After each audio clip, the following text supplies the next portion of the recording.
Hello everyone, welcome back to the channel, welcome back to বাঙাল ছেলে Sourav with better half.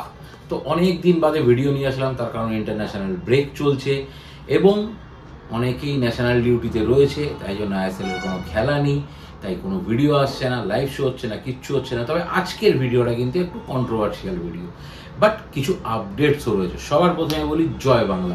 আমাকে কিন্তু অন্য কোনো কিছু ভেবে নিও না তোমরা, বস আমি কিন্তু শুধুমাত্র ফুটবলের সমর্থক, তাই জয় বাংলা এই কারণেই বললাম, কারণ আজকে সন্তোষ ট্রফিতে বাংলা প্রথম ম্যাচে ঝাড়খণ্ডকে 4-0 গোলে হারিয়েছে। প্রথম গোল করেছিল মনতোষ মাঝি, তারপর আমাদের রবি হাসদার দুটো গোল এবং লাস্টে সুপার সাব নরহরি শেষটা নেমেও একটি গোল করেছে। 4-0 গোলে প্রথম ম্যাচে বাংলা সন্তোষ ট্রফি কোয়ালিফাইং রাউন্ডে জিতে গেছে।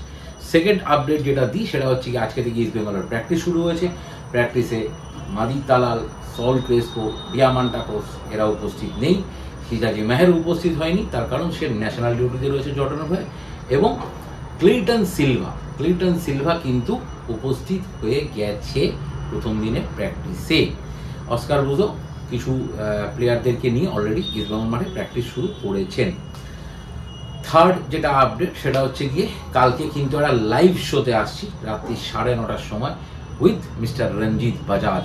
এবং যেটা বিষয় সেটা হচ্ছে গিয়ে কি বিষয়, আনোয়ার আলী সাগা সেটা তো থাকছি, কিন্তু তার সঙ্গে আরও একটা বিষয় সেটা হচ্ছে গিয়ে হরেবল এআইএফএফ এর কি কর্মকাণ্ড চলছে, কাচ্চা চিঠ্ঠা পুরো খুলবে কালকে রঞ্জিত বাজাজ আমাদের চ্যানেলে এসে লাইভে রাত্রি 9:30টায়। তো কালকে রাত্রি 9:30টায় সবাই লাইভটা দেখো, লাইভটাকে সাপোর্ট করো, লাইভটাকে লাইক করো, শেয়ার করো পরবর্তীতে, বাট লাইভটা কিন্তু দেখতে হবে, কারণ অনেক অজানা তথ্য এআইএফএফ সম্বন্ধে সেটা কিন্তু রঞ্জিত বাজাজ কালকে আমাদের চ্যানেলে কাচ্চা চিঠ্ঠা পুরো খুলবে।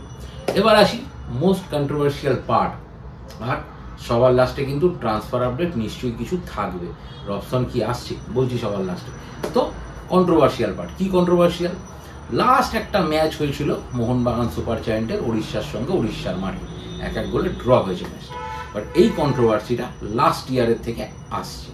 লাস্ট ইয়ার বেঙ্গালুরু এবং ইস্টবেঙ্গল ম্যাচ যখন হয়েছিল যুবভারতী ক্রীড়াঙ্গনে, তখন আমরা দেখেছিলাম যে সুনীল ছেত্রীর নামে আমাদের একটা ফ্যান ফোরামের তরফ থেকে কিছু গালাগালি দেওয়া হয়েছিল। কি বলা হয়েছিল? Fuck you Sunil Chhetri. ঠিক আমার ছোট ভাইয়ের মতন বেঙ্গলি স্পোর্টস ব্লগের অভিজিৎ সেই ভিডিওটাও বানায় এবং ওর ব্লগের মাধ্যমে শেয়ার করে, এবং এটা নিয়ে প্রচুর কন্ট্রোভার্সি হয়েছে।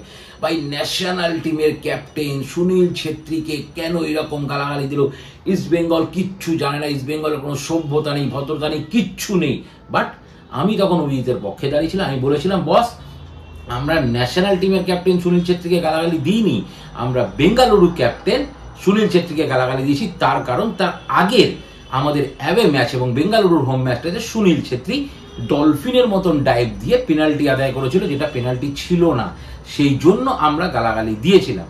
বাট বিষয় যেটা, সুনীল ছেত্রী ইস্ট বেঙ্গল ক্লাবে 1 বছরই খেলেছে। ইস্ট বেঙ্গল যখন সুনীল ছেত্রী খেলতো তখন আই লিগই ছিল ভারতবর্ষের প্রধান টুর্নামেন্ট। সুনীল ছেত্রী ইস্ট বেঙ্গলকে আই লিগ দিতে পারেনি। বাট যখন রয় কৃষ্ণা এটিকে থেকে শুরু করে মোহনবাগান সুপার জায়ান্ট অব্দি খেলেছে, কি ট্রফি দিয়েছে সেটা তোমরা একটুখানি দেখে নিও।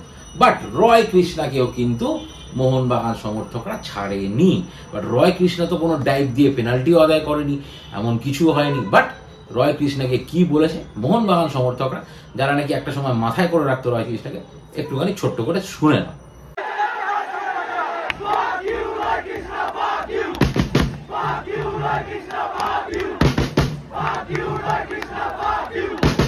দেখে নিলে, শুনে নিলে, তাই এবার এটা নিয়ে কি হবে? মোহনবাগানি অনেক দাদা ভাইরা রয়েছে যাদের সঙ্গে একটা সময় আমাদের বিশাল কন্ট্রোভার্সি ছিল, বাট নির্ভয়া অভয়া যাই বলো তাদের সঙ্গে, তার জন্য আর কি আমাদের মধ্যে একটু সৌভ্রাতৃত্ব জন্মেছে।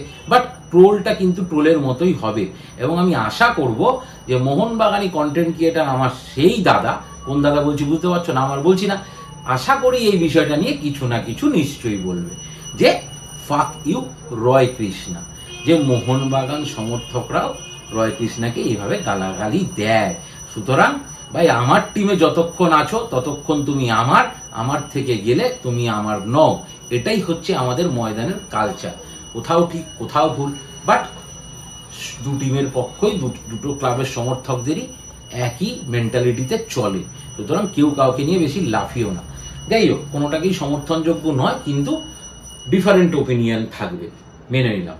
লাস্ট যেটা আসি, রবসন রবিন। রবসন রবিনহো কি ইস্ট বেঙ্গলে আসছে? একটা কথা বলি, সূত্রের খবর, গোপন সূত্রের খবর, এরকম খবর এখনো অবধি কিছু নেই।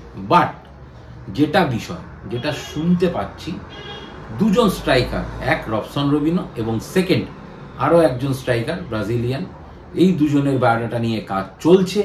এবং যেটা বিষয়, দুজনের মধ্যে লড়াইতে অস্কার ব্রুজোর পছন্দ অনুযায়ী রবসন রবিনহো কিন্তু এগিয়ে রয়েছে। আজ হচ্ছে 16 তারিখ, 23 তারিখ রবসনের সঙ্গে বাংলাদেশের বসুন্ধরা কিংসের চুক্তি শেষ। তারপর কি সাইনিং হবে, কোনো কি প্রি কন্ট্রাক্ট হয়েছে, এই মুহূর্তে কিন্তু সঠিক একদম আপডেট বা ব্রেকিং আপডেট সত্যিই তোমাদেরকে দিতে পারছি না।